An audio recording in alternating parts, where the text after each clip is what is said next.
Soma's baking and cooking এ আপনাদের সবাইকে স্বাগত জানিয়ে আজ একটা মাছের রেসিপি আপনাদের সাথে শেয়ার করছি। সব সময় একঘেয়ে কিন্তু মাছের ঝোল খেতে ভালো লাগে না, তাই আজ আপনাদের সাথে শেয়ার করছি ফিশ তাওয়া ফ্রাই।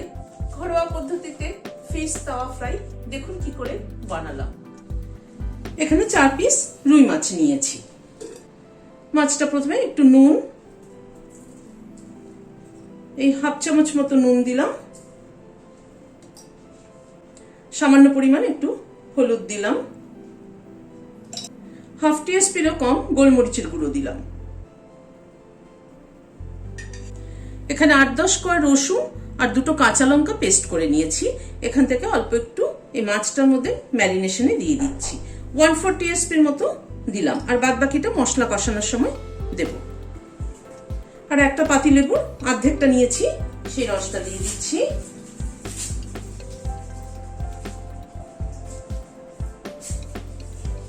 সবগুলো দিয়ে মাছগুলোকে একটুখানি ম্যারিনেট করে রাখছি। মাছগুলোর গায়ে মশলাটা ভালো করে মাখিয়ে দিচ্ছি।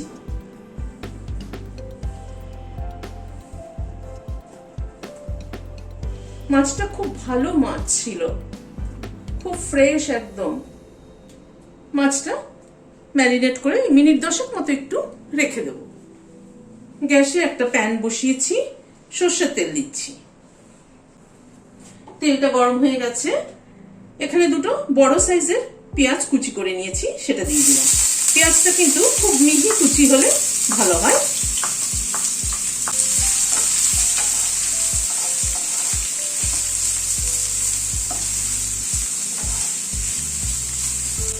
পেঁয়াজটা গ্যাসের ফ্লেমটাকে মিডিয়ামে রেখে পেঁয়াজটাকে হালকা করে ভেজে নেব।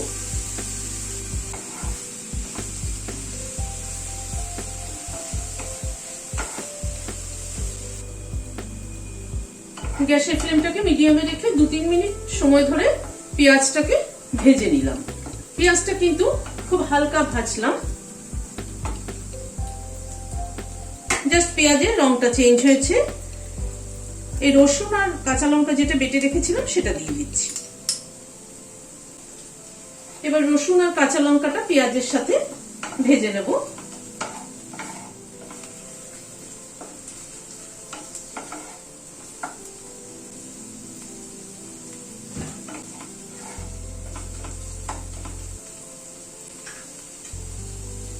রসুন আর কাঁচা লঙ্কাটা এই মিনিট খানেক একটু নাড়াচাড়া করে নিলাম।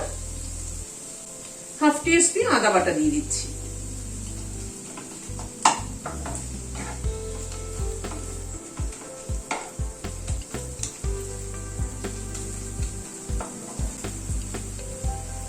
আদা রসুন পেঁয়াজ সব মিনিট 3-4 সময় ধরে কষিয়ে নিলাম।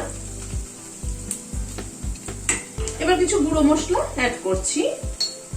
হাফ টিস্পুন ধনের পাউডার, 1/4 টিস্পুন গরম মশলা, half teaspoon Kashmiri red chilli powder, half teaspoon হলুদ।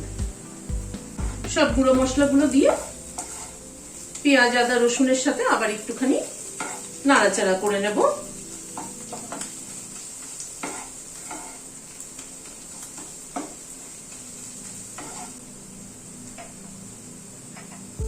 গুঁড়ো মশলাগুলো একটু নাড়াচাড়া করে নেওয়ার পরে এখানে 2টো টমেটো কুচি করে রেখেছি, সেটা দিয়ে দিলাম। হাফ টিস্পুন নুন দিয়ে দিলাম। টমেটোটাও তাড়াতাড়ি গলে যাবে।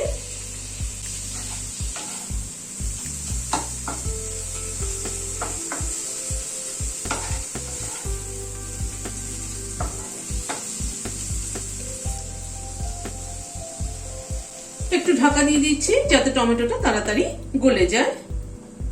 মিনিট 2 মতো ঢাকা ছিল, ঢাকাটা খুলছি।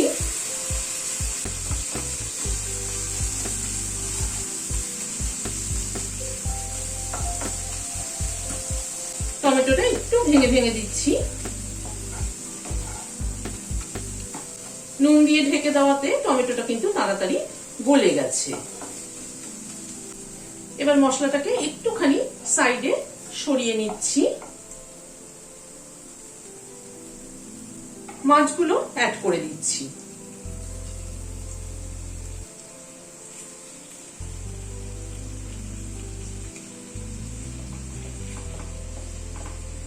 মাছগুলো ধীরে ধীরে মশলাটার সাথে কষানো হবে, ভাজাও হবে।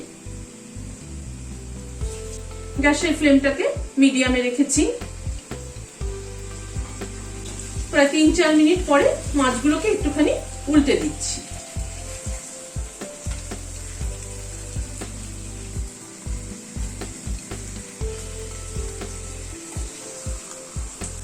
এখানে 1 টিএসপি মতো কসুরি মেথি নিয়েছি, সেটা একটু ছড়িয়ে দিচ্ছি।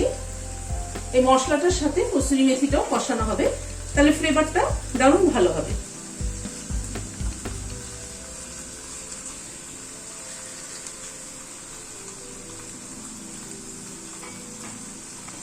এইভাবে আবার 3-4 মিনিট একটু মাছগুলোকে কষিয়ে নেব। আবারও প্রায় 3-4 মিনিট মাছগুলোকে এইভাবে মশলার সাথে কষিয়ে নিলাম।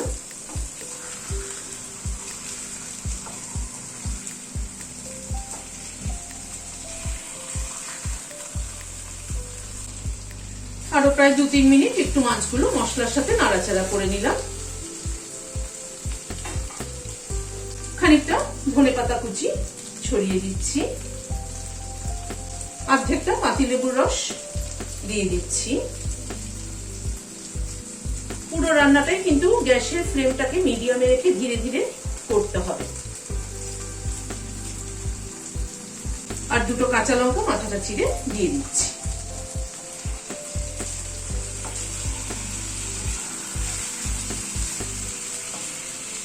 একটু নাড়াচাড়া করে দিয়ে গ্যাসটা বন্ধ করে দিচ্ছি, দিয়ে ঢেকে দিচ্ছি স্ট্যান্ডিং টাইম 5 মিনিট, ধনেপাতা কাঁচা লঙ্কার ফ্লেভারটা অ্যাবজর্ব হওয়ার জন্য। এই রেসিপিটিতে মাছগুলোকে মশলার সাথে কষিয়েছি, যাতে মাছের মধ্যে পুরো মশলার ফ্লেভারটা এসে যায়। আর মশলাটার মধ্যে কসুরি মেথি দেওয়াতে কিন্তু খুব সুন্দর একটা ফ্লেভার হয়েছে। আর লাস্টে যে লেবুর রস আর ধনেপাতা দিয়েছি, তাতে কিন্তু টেস্টটা কিন্তু অনেক বেটার হয়েছে। গরম গরম ভাতের সাথে এরকম কিন্তু, বা পোলাওর সাথেও কিন্তু খুব ভালো লাগবে এরকম একটা রেসিপি। আপনারা বানিয়ে দেখবেন, আমার মনে হয় ভালো লাগবে। ভালো লাগলে একটা সাবস্ক্রাইব করার অনুরোধ রইল। আজ তাহলে এখানে শেষ করছি।